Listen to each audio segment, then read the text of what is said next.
Now, just a little warning before we begin, there will be major spoilers in this video for Thor, Love and Thunder, so if you haven't seen it yet, you don't want anything ruined, it is a really good time to click away. Okay, so let's dive right in. What did you think of Thor, Love and Thunder? I have a lot of mixed feelings on it, to be honest. I can agree with that. I felt very mixed is the perfect word for this movie, I think, mixed. But go ahead. Yes. All of the emotional moments that Chris Hemsworth got to just show his heart, you know, the character that we fell in love with Thor, those moments were excellent moments. Yeah, there's good moments, there's good emotional moments, but they always get undercut by comedy, like always. Yes. There was a really great story in there, but comedy did kind of come in and just feel out of place sometimes. And I know from Ragnarok, we do like a funny Thor, the general audience and everything.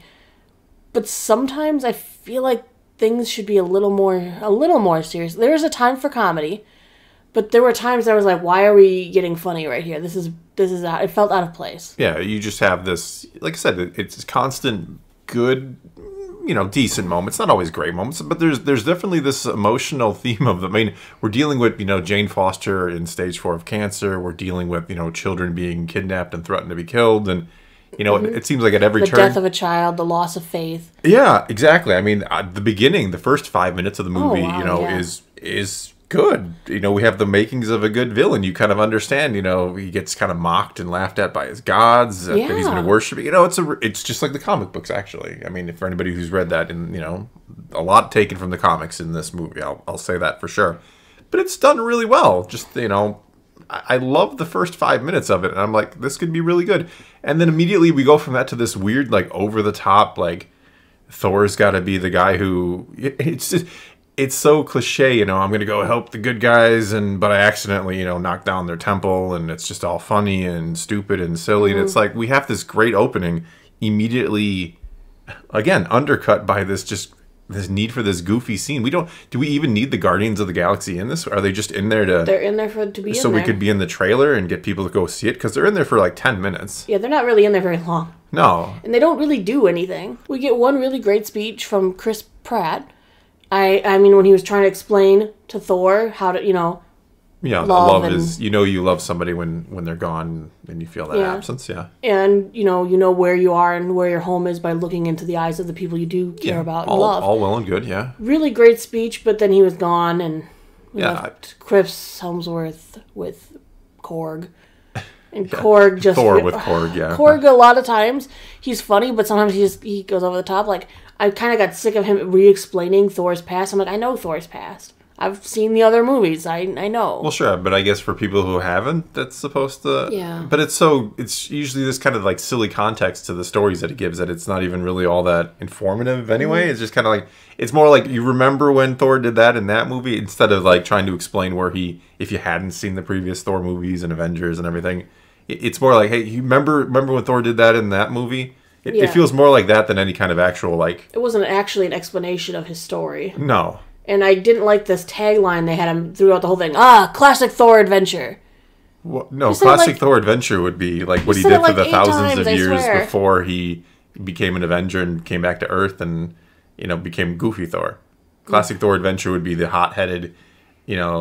petulant child that we see in the first Thor movie. Those were the classic Thor adventures. Yes, the one who's going in there and just picking a fight with ice giants. Yeah. There was no humor in the original Thor. That's not a classic Thor. That's new Thor. The only humor that existed is his fish out of water experiences, where he wasn't trying to be a goofy person. He just didn't legitimately understand. Yeah, which I thought worked extremely well. And then they realize that people like the funny Thor. They like that aspect of him. And Chris Hemsworth is a phenomenal... He's a phenomenal comedic actor, too. I'll give him that. And so they just completely embrace that and have forgotten... Well, not forgotten about the serious aspects. They still want them, but they just... they don't want to make the movie about serious Thor. They're too afraid that Dark World wasn't good because they tried to go too serious Thor and it just completely failed. Even though there are other reasons why you could argue Dark World was not very good. I like that they brought Sif back in and acknowledged that she was alive, but then I felt like they dishonored the memory of the Warriors 3. We're like, and then this guy, and this guy, and this guy. I'm like... Yep. I'm like, those were important characters, and they were hugely important to Thor. Yes, and I felt like, best friends we undercut them because we're Meek and Korg now, and yeah, we're his new friends. So no, I mean that's how they were handled in the previous movie, right? In Ragnarok, they were kind of just killed. I mean, only one of them got a decent death, really. Fandral and Volstagg just would have gone. Yeah. It was so sad. Yeah, it was. They're just kind of like treated, and they were a big part of the first movie, actually. The whole Warriors 3 and Sif, and so that kind of just got. Even in the second movie, they were quite important, I suppose. Well, less so, but that all just kind of. It seems like any kind of actual Thor lore from the comic books has been just jettisoned almost completely. Yes, they still have a bit of the Norse mythology. Don't get me wrong, and we do have the whole gods in this movie. Oh, I hated the treatment of the gods. They were all too vague. Like, why all should of the gods that were the good gods were there for people, the ones that Gore killed because they wanted to be there for their people. Yes. Because Gore probably did the same thing to all of those other gods as he did to Thor's people by kidnapping, extorting them in a way. Because he comes to Asgard, that's the first thing he does. So why do you not think that that's what he did to the other gods? Well, sure. Kidnapping followers and stuff, and apparently the other gods, most of them just were like, oh, we're just going to run away. We're going to go hide. Yeah. And I just felt like they should have been handled with maybe a little more reverence instead of, look, there's the mighty Zeus. And you're like, yeah, Zeus. God. And then he's... Didn't like Zeus in this, yeah. No, he's like... His outfit looked funny. He was curtsying. Yeah, he was like he was the opposite of Odin in the films. Like where Odin took it, everything very seriously. He was, tried to be a good ruler and good god. Zeus is just like one big kind of joke, and I don't know. It was very strange to me. Mm-hmm. I was even upset with how Gore got changed because you get this scene at the beginning and you see how serious he is. You see him fight Thor. You see he's very serious, And then you see him with the children where he turns into this, insane, weird character. Just for that scene. Yeah, make a little puppet. I gotta rip its head off. Ha, ha, ha, ha, ha, yeah, they went too over the top with that. I think he's being corrupted. That doesn't mean he's a lunatic. I think Gore needed to be sympathetic, and he is in the first scene, and then they immediately I'm just going to butcher all the gods because I hate them, not because I'm actually trying to liberate. Well, it's because he got corrupted by the sword. Well, sure, I get that, but it would have been personal opinion, disagree if you want. I think it's better if you try to make Gore a little more sympathetic. Like he has a purpose of like what made Thanos good. Like there's that shred of you that can see Thanos' point, right? That can understand why he's doing what he's doing. And you get that at first with Gore, but then it's like you said, halfway through the movie, he's just kind of a lunatic. He's just killing him because he wants to kill him. You kind of forget that there was a really good reason why he went down this path in the first place. That he was trying to, you have all these people that are worshiping these gods that don't really care about them, that are using them, and you never really go into that again. He wasn't trying to punish even just the bad gods. No, he's punishing all of the gods. And how many times do they tell you throughout the Avengers movies that Thor isn't a god? He's not my god. He's not a god. And I thought all Asgardians were gods, but then they're singling out not anymore. Thor. I don't understand, because what I actually kind of enjoyed about the first Thor movie. And this is someone who's read the comics, and in the comics they're very much gods. I mean, more or less. They try to give this scientific explanations to everything. You had Jane kind of oh, so that's actually, or in the second movie when she goes, oh, this is actually this kind of device, or it does this. And you could even tell that the Asgardians were aware of the fact that, well, they know that they're not actually gods. They kind of have, they have technology that just gets interpreted, as gods. Mm-hmm. So but they did behave as gods too. Yes, they did behave of them. They kind of had the structure, the same kind of thing. But you were like, oh, so they're not actually like gods or some kind of extra planar beings or anything like that. They're just part of the same universe, and it's all good. But now it's kind of like we've just embraced the fact that they're just gods, I guess. But not all of them. Just some of them. Just some of them. Because he wasn't willy-nilly trying to kill all the Asgardians, or he would have killed the children. Yeah. Too. And he didn't. Even though Heimdall's kid got powers. Ajax? Axel. Really Guns N' Roses, yes. Which was very prominent in this movie. Guns N' Roses was, I think we heard about 4 different Guns N' Roses songs at different points. Which, if you love Guns N' Roses, is great. But no, I really feel like that just the problem with this movie is it's Thor Ragnarok 2. It's what it is. And if you like the first Thor Ragnarok, you're probably going to like this one too. And I'm mixed on... I don't know. I really liked Thor Ragnarok. I did. Oh, okay. But the tonal shifts in this one, which was so off-putting. Well, they did the same kind of tonal shifts. High, low, high, low. You're in the middle of one of these emotional things, and you're like, ha-ha, comedy. And I'm like, it's just kind of... Yeah, and it's little too much. I think it's too slapstick comedy, too. Like, Thor was just completely slapstick in moments in this. Just way over the top. I don't think it was as bad in Thor Ragnarok, these tonal shifts. Not as bad, but it still had that kind of goofy element to it. I don't know, maybe it worked better with Hulk in that movie. Because Hulk, we kind of got... Yeah, because he... makes sense that he would be the way he is. Yeah. But, like, in the middle of an emotional scene, they don't try and undercut with humor so much in that.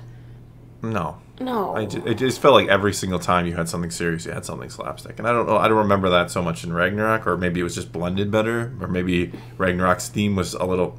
I don't know how it was less serious when we're talking about Ragnarok and the destruction of Asgard and all that, but I don't know. I do agree it worked better in Ragnarok. It was less noticeable, even though Maybe it's because they didn't make the villain goofy, too.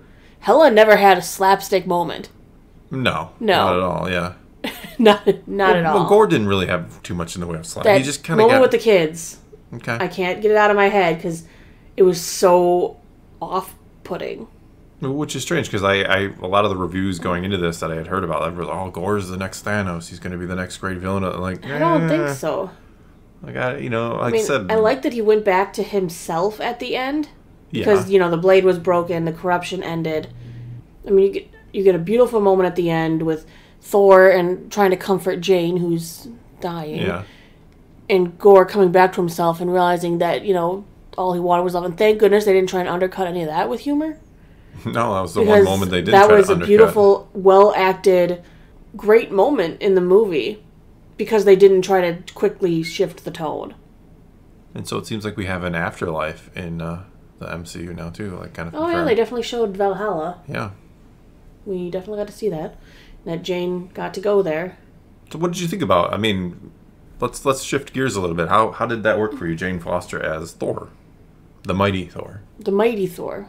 Which again, straight out of the comics. Like I said, the one thing that was really kind of interesting is how much just borrowed from more recent comics too. Actually, both of these, both the whole mighty Thor and the God Butcher are within the last 7 years or so, probably somewhere like that. Yeah, a lot more recent. Yeah.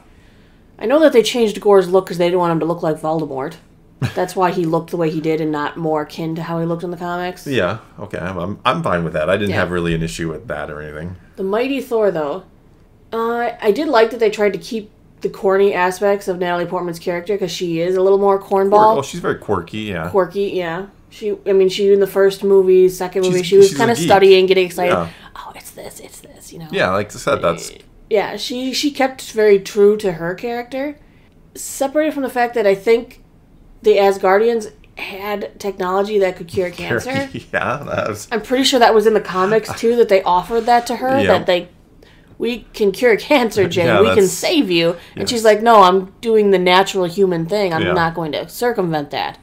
Yes, that was going through my mind. I'm like, well, why does she need Mjolnir to, basically cure the cancer when the Asgardians... Valkyrie would have been happy to help her. Yeah, I was assuming maybe their technology all got destroyed with Asgard, but you would think they would have they knew how to redo it. Yeah, they could rebuild their technology. I know. They still had flying ships. That was the one that was the big stickler, because they never addressed why she didn't just ask the Asgardians for help instead of, like, I'm going to wield Mjolnir because it has healing properties or something. Well, it apparently doesn't. No, it apparently takes your power.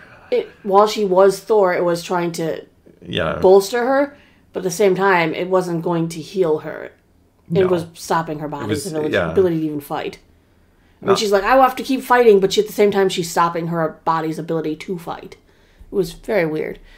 I mean, not to mention we have access to all kinds of alien technology. It's not like even if they went to, Valkyrie and like, hey, I've got cancer. Did the Asgardians have a cure? Well, no, but we know about, a million other planets in the galaxy that have figured out cancer. And we could take you there. Yeah, because we have flying ships and rainbow bridges and everything else. So that's one of the problems when you keep just expanding, I think, into the galactic side of things. You're always like, well, there's got to be someone out there who can cure cancer, right? It can't be that hard to find somebody. And, obviously Thor's tripping over himself to save to save Jane, and it never crosses his mind to like. He was traveling space with the Guardians. Yes. To become the Asgardians of the galaxy. Yeah, well, yeah, that's a good name for him. So it was really one of those things that just stuck out to me. Like, there's somebody could cure her cancer, and if you want to go the comic book route and say she just doesn't, that's not what she wants. Okay, then she go was, that route. But she wasn't, because she sought out the hammer to heal herself. So that wasn't the idea. She wasn't opposed to being healed or cured of cancer. So that just doesn't make any sense at all. No. As for her being the mighty Thor, there was one thing I definitely liked. I liked that you can tell Natalie Portman bulked up for this role. Yeah, I was curious how that was. When she was Jane, she looked frail and sick, but then when she was Thor, she looked bulked up, and I'm kind of glad that they went that route instead of going, no, she's still, perfectly slender and stuff, and she's just more powerful. And no, they're like they bulked her up to an extent. Not like the comic book. She's more muscular, much more muscular actually in the comics. But I actually think that was a good move on their part. Oh, I agree with that. Yeah, visuals and stuff. As for her portrayal of the mighty Thor, she was fine. She was great. I mean, I had no real qualms with it, I guess. No, I didn't either. I mean, I liked her outfit better than Thor's. I liked Thor's outfit at the beginning, but then when he had to try and outdo her, I was like, well, that's a little corny. It was very strange how much Thor was kind of obsessed with her, I guess. I mean, considering what I found strange is they talk about how many loves Thor has had throughout his life. I mean, he's loved a wolf on top of a wolf, whatever the hell that was. A wolf woman on top of a woman wolf, yeah. So, I mean, he was with Jane for like a few years, and he's just like, obsessed. Like, it's been 8 years, 3 minutes, 12 days, and it's like, how is he this obsessed with Jane? Did we ever really get the feeling that Jane Foster was like that, If he was that obsessed with her, he never would have left. Yeah. I don't know. And I don't know. I'm not going to try to... No, I'm not too upset about it, but it's just strange that somebody thousands of years old, has basically a fling with someone over a couple of years, and I just cannot get over that, despite the fact that he's had all these other tragedies at the same time. Well, he said, his father's died, his brother has died 3 times, and, his mother's died. He's had all these tragedies, but the one thing that he can't seem to deal with is Jane leaving him, or him leaving Jane, or whatever you want to look at it. Yeah, they took the seriousness out of that when they started making it bickery jokes. Yes. So it was hard to... Again, it's hard to really feel it when it's just comedy on top of comedy. On top of comedy. Yeah, and then a moment of very serious Jane in the hospital about to die of cancer. Comedy. More comedy. I don't know, I just doesn't... Instead of offering to autograph a kid's book, she poked a hole in it. Yeah, like, I don't even know what the whole point of that scene. Like, I think we understand what it was like. Here, let's explain what the Rainbow Bridge is again, because if you haven't seen the other, we don't need an explanation. No, look, the hammer can open up a magical portal. That's all we needed, really. Yeah, I have all the books to be reading. Some random kid's gonna be reading. About wormholes and instead of offering to sign it, you're gonna poke a hole in it. Is it a sticking point, and then I can't like the movie because of that? No. It was just an odd moment. Odd moment. Yeah. In a movie full of odd choices. Moments. Yeah, odd moments, odd choices. I don't know. Taika Waititi is, talking, not to get off topic, but obviously we talk a lot of Star Wars, so he is going to be directing a Star Wars movie, writing and directing one. So. But he's at least going to do his own characters, so if they're all goofy, I guess that's a little better. You really think taking this kind of style into Star Wars is not going to anger a whole lot of fans? I don't know. Yeah. I don't know. I don't know either. I don't know. What else is there? What else is there to discuss? I think we're a good 20 minutes deep already, though. So. Well, I really enjoyed Thor's moments acting with the character I'm going to refer to as a Daughter of Eternity. Oh, his own daughter? Yeah. I told you that. Well, I'm not trying to steal your thunder. Yeah, you are. Okay. No, but that was actually his daughter. His real-life daughter, yeah. Chris Hemsworth, not Thor's real-life daughter, yes. Which is why they had such good chemistry on the screen. It was. I don't know, like Gore had better chemistry with his daughter than Thor did, but... I'm just well, I don't know if I'm kidding. He actually... Christian Bale is a phenomenal actor, I think, so he did a great job with that opening 5 minutes where I really thought, well, we might get...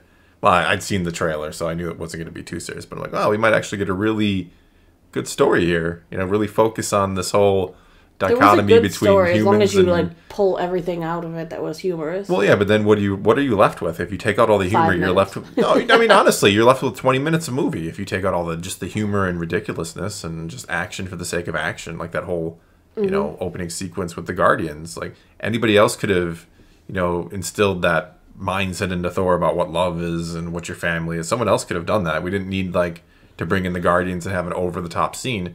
You know, that's what I always hate. Like it feels like they can't, Marvel's gotten to the point where they can't trust their audience to actually have an attention span above like 5 minutes. They have to we have to do something big and spectacular. We have to have we have to have something funny. We can't just have a story, that maybe will require action at some points. No, we have to have our action and then we'll put a story in there between all those big sequences. Like it just gets tiring. It gets to be the same thing over and over and over again. What did you think of his Shazam moment?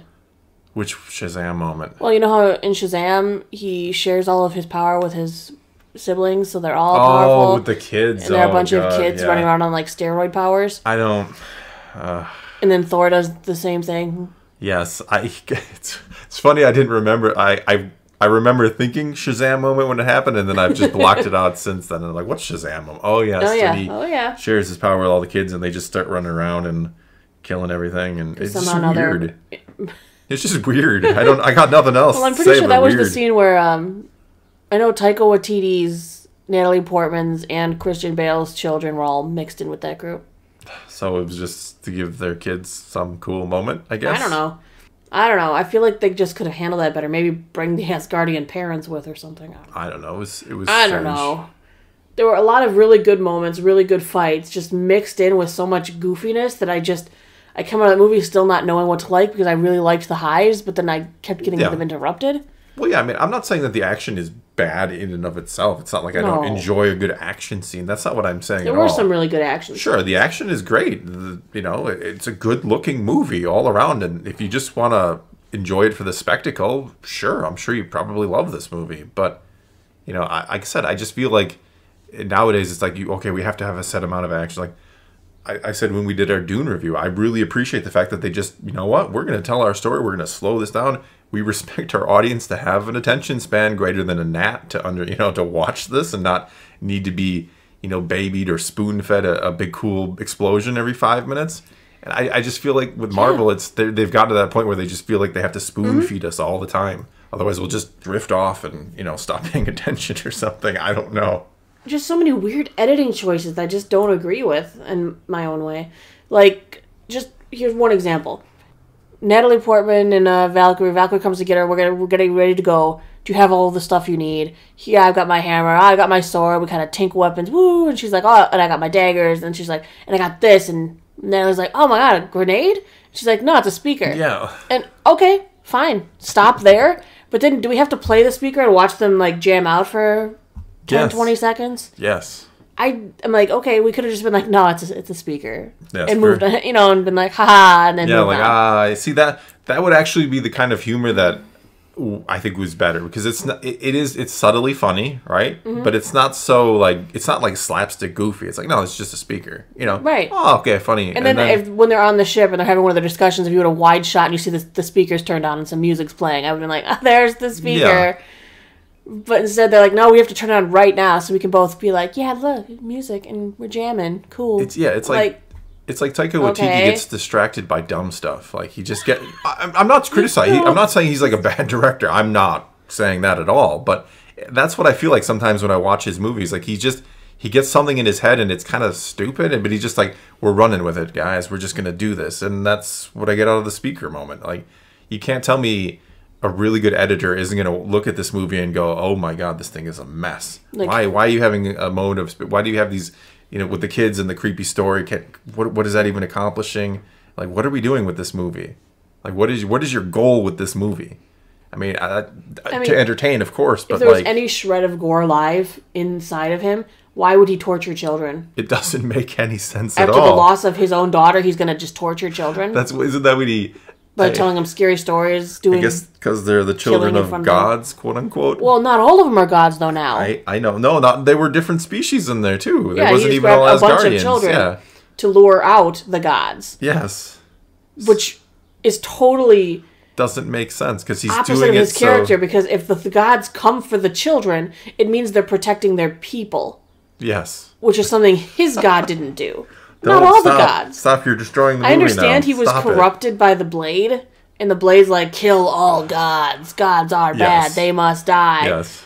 But you'd think if there was any shred of gore still in there, he wouldn't have used the children for this. Stop the logic. He would have just gone after gods and assumed they don't care about their people. Instead, he's proving that Thor cares about his people. And he's probably done this to all the different gods he's managed to kill, because the ones that actually don't care are hiding. Yeah, the ones who don't care. Those are the ones that not deserve. They wouldn't come that for he their should children. have gone after, not the ones that are actually trying to protect their people and do their job. But those, I guess, were the easy ones for him to get because he could lure them out. Yes. Yeah, it doesn't make any sense he's that mad that the gods... Any shred of gore was still in there, he wouldn't have taken the kids. Yes, he starts mad that the gods don't care about the people, but then the gods that do care about the people are the ones that actually... the only ones he really kills, because the other ones just go and hide, as you the one Sif went to go to defend, the one Thor went to, he's like, oh, he's the nicest god you'll ever meet. Yeah. Oh. Yeah, boy. Okay. I'm liking it less. Thanks a lot. Oh, you're welcome. It is what it is, I think. But what I said is the highs in the movie, the good emotional heart in that movie is still, in my head, probably good enough to outweigh the bad, at least enough for a rating. Yeah. Before rating, Hercules, what do you think about... straight out of the comic. Talking to straight out of the comics. Like, he looks... That's comic book Hercules. I was hoping he was talking to Ares. Because Hercules isn't a bad guy. No, he's not a bad guy. Hercules is a good guy. Ares, on the other hand, is a bad guy in the comics. Yes. So I was almost hoping we were going to pan over and see Ares, because I'm like, you're telling him to go and exact vengeance and stuff, but you're telling somebody who's a hero in the comics. Yeah. So I'm sure that there'll be that part where they have to join together and fight together and be buddies or whatever. Yeah. Maybe he realizes his dad's the one at fault. Yeah, his dad sucks. Yeah. Dad's kind of All right. Well, let's get to Hammers. But he looked right. He did look right. No, he's dead on. 100% comic book actor. Is cool. Yes. I wish I knew. I should have looked it up. I don't even know the name of the actor who played him. I don't know either. But you can't even take post-credit scenes into full account these days. I don't trust him anymore. Oh, why is that? Where's Adam Warlock? Yeah. Teased in Guardians of the Galaxy 3. That's still coming. And we'll see. I'm pretty sure he's supposed to be in there. I hope so, because he was teased ages ago. It feels like it's been a long time since Guardians 2. It's gotta be. What year did that even come out in? Holy cow. Oh, well, they do. They drop the ball on stuff, though. They do. Well, they get so distracted. They just want to do so many different characters. We had Doctor Strange 2. Where was the big Revenge of Mordo?